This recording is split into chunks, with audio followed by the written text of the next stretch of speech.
Nous aspirons tous à améliorer notre condition financière. Quel que soit votre niveau de fortune actuel ou vos ambitions, vous avez forcément envie d'attirer un peu plus d'argent dans vos poches. Je l'espère, parce que c'est légitime, tout le monde veut progresser dans la vie. Si je vous disais qu'il y a une formule secrète ou un portefeuille magique qui peut générer des millions de CFA par jour, vous seriez bien content. Hein.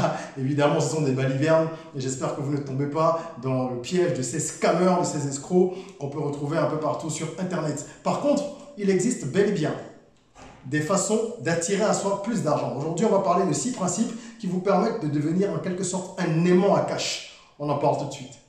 Je suis Régis Saizy, entrepreneur multipotentiel, conférencier, formateur et artiste. Hello les rocks, j'espère que vous êtes solides. Aujourd'hui, on va parler de 6 principes qui permettent d'attirer l'argent à soi de façon un peu plus facile. Si vous êtes nouveau sur la chaîne, bienvenue. Ici, on parle de business, d'entrepreneuriat, de leadership, de mindset, bref, de tous les sujets qui permettent à l'être de prendre conscience de son potentiel et de l'exploiter au maximum. D'où la thématique de l'éducation financière que nous abordons assez souvent. Alors abonne-toi pour accélérer ta croissance personnelle et professionnelle. Comment est-ce qu'on peut attirer de l'argent à soi un peu plus facilement? Quel que soit l'endroit où vous vous trouvez dans le monde, quelles que soient vos capacités, quel que soit le côté où vous vous trouvez, que vous soyez un entrepreneur ou un employé, vous avez l'obligation d'accroître votre valeur. C'est la première chose, c'est le principe numéro 1. La valeur. La valeur, c'est quoi? C'est ce que vous pouvez apporter à quelqu'un, que ce soit une personne physique ou morale, pour dire les choses simplement. Alors à ce stade-là, il faut oublier vos diplômes. Parce que même si vous en avez, ce que vous avez appris à l'école ou à l'université, ce sont des compétences techniques. Ces compétences-là, elles sont limitées. Ou alors, elles sont similaires à celles que d'autres personnes, qui sont donc vos promotionnaires ou vos congénères, ont pu acquérir. Qu'est-ce que vous avez en plus? Lorsqu'on reçoit des CV, par exemple, nous en tant qu'employeurs, qu'entrepreneurs, il y a souvent des gens qui nous mettent un petit message, un mail pour accompagner le document et qui disent « Ah, si vous pouvez m'aider, ah, si vous pouvez faire telle chose, vraiment, ça fait longtemps que je cherche du boulot ou bien les temps sont durs. » Quand bien même vous connaîtriez l'employeur potentiel ou celui qui peut vous recommander à quelqu'un, n'utilisez plus jamais des formules de ce genre. Vous n'êtes pas en train de mendier. Or, quand vous dites ça, vous vous placez dans une position de mendiant.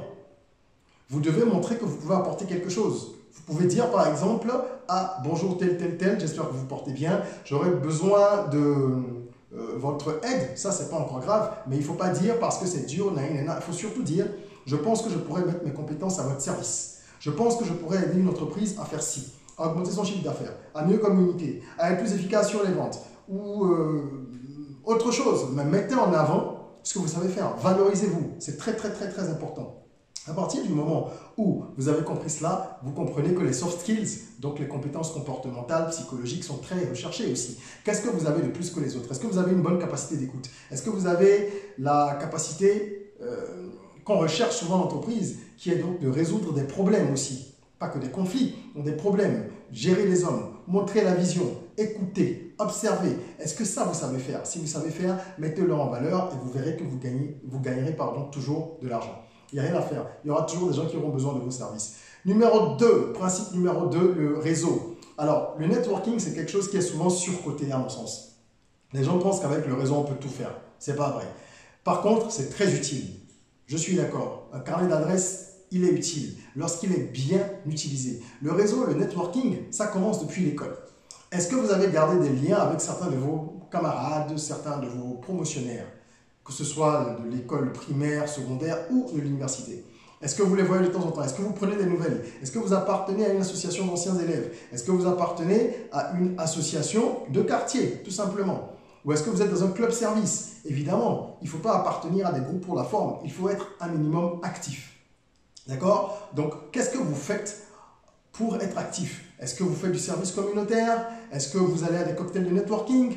Comment vous rencontrez les gens? Les gens doivent savoir ce que vous savez faire, ce que vous pouvez vendre, ce que vous pouvez mettre à contribution dans une cause pour pouvoir avoir recouru à vos services. Mais attention, lorsqu'on veut faire du networking, il faut avoir un objectif clair et savoir qu'on a une durée de temps qu'on veut assigner à cette tâche. C'est une tâche que de faire du networking. Si vous ne délimitez pas les choses, vous allez vous retrouver dans des situations où ça va être chronophage. Vous allez passer beaucoup de temps à faire du réseautage, entre guillemets, mais finalement, vous n'allez rien gagner. Moi, je connais des gens qui passent peut-être 9-10 heures par semaine à des activités de networking, mais finalement, en fait, il n'en retire rien, c'est du donner, du recevoir. Donc oui, il faut être engagé dans les causes, mais il faut limiter le temps qu'on peut consacrer. Il faut entretenir les réseaux aussi. Ça veut dire passer des coups de fil aux gens, prendre des nouvelles, être présent pour les autres aussi, et ne pas attendre d'avoir besoin d'eux pour aller les solliciter.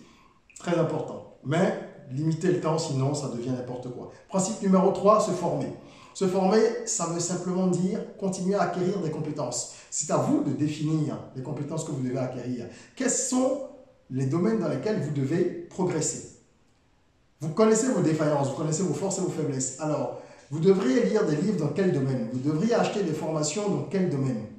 C'est à vous de voir. Et à cet effet, d'ailleurs, je fais une parenthèse pour vous inviter à vous rendre sur le site academyrock.com. Je laisse un lien dans la description, site sur lequel vous pourrez retrouver de nombreuses formations dans différents domaines. Ce sont des formations digitales. Vous pouvez suivre depuis votre téléphone portable, depuis votre ordinateur, depuis chez vous, à des prix très abordables et sans durée limitée. Donc, vous pouvez suivre ces formations et les consulter pendant aussi longtemps que vous voulez. Voilà, je vous invite à faire ça parce que c'est important de se former pour continuer à progresser. C'est ça qui fait que vous avez plus de valeur que les autres.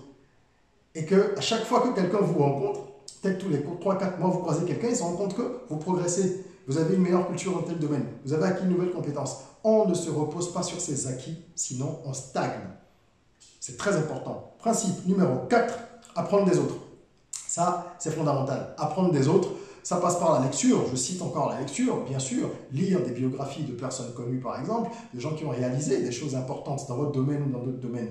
Ça passe par également le visionnage de vidéos YouTube par exemple, mais des choses qui soient concrètes. Ne passez pas votre temps à scroller sur les réseaux sociaux à faire n'importe quoi. Apprenez des erreurs des autres, observez également dans votre environnement des gens qui ont réalisé des choses importantes, mais qui ont échoué avant d'y arriver. Des gens qui ont échoué tout court et qui n'ont pas encore réussi, tirez des leçons de leurs erreurs. Observez ce qui se passe autour de vous, que ce soit dans votre famille, dans votre quartier, et vous verrez que vous apprendrez de nombreuses choses. L'observation est une qualité qui peut vous pousser très loin. Le principe numéro 5 ressemble au principe numéro 4.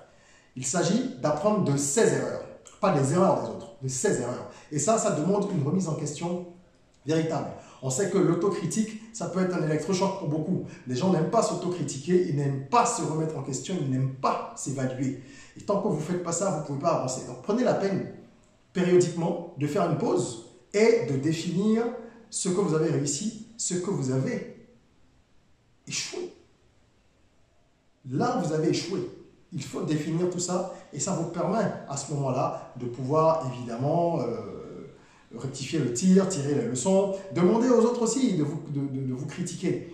Les critiques constructives en tout cas sont importantes. Donc ça n'a pas de prix. Vous savez, quelqu'un qui part de chez lui pour aller prendre de l'eau dans un marigot et qui tombe dans un trou qu'il y a sur le chemin, lorsqu'il reviendra le lendemain, il contournera le trou. Il n'aura plus à ressortir du trou d'abord, masser sa blessure éventuelle. Donc quand il partira avec quelqu'un d'autre, et qu'ils partiront du même point plus ou moins, il ira plus vite que l'autre. Lorsqu'on a fait des erreurs, ça nous permet d'aller plus vite quand on en tire des leçons.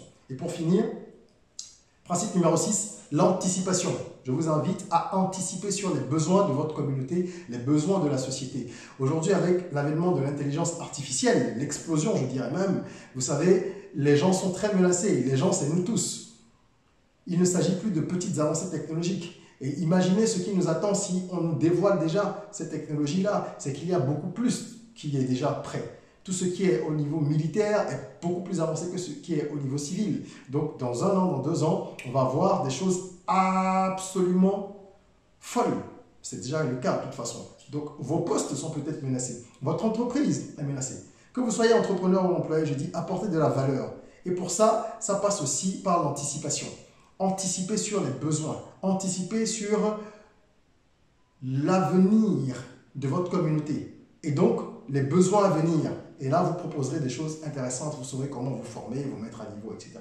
Voilà ce que je voulais partager avec vous aujourd'hui. Ces 6 principes-là peuvent faire de vous un véritable aimant. Ça ne va pas forcément faire de vous un milliardaire demain matin, mais ça fera que dans toutes les circonstances, qu'on soit en période de récession, en période de crise, en période de tumulte, vous aurez toujours des opportunités parce que vous savez vous remettre en question, apprendre des autres, progresser, faire jouer de votre réseau et tout ça, forcément, ça permet d'avoir des opportunités. Croyez-moi, appliquez ces principes et vous ne le regretterez pas. Merci d'avoir suivi cette vidéo. N'oubliez pas de vous abonner, de mettre un like, de partager cette vidéo pour que plusieurs personnes puissent profiter de ce contenu. Et en attendant qu'on se retrouve pour une nouvelle vidéo, une nouvelle thématique, n'oubliez pas, prenez soin de vous, de votre corps, mais aussi et surtout de votre mental, de votre esprit. Rêvons, osons, créons, soyons rock.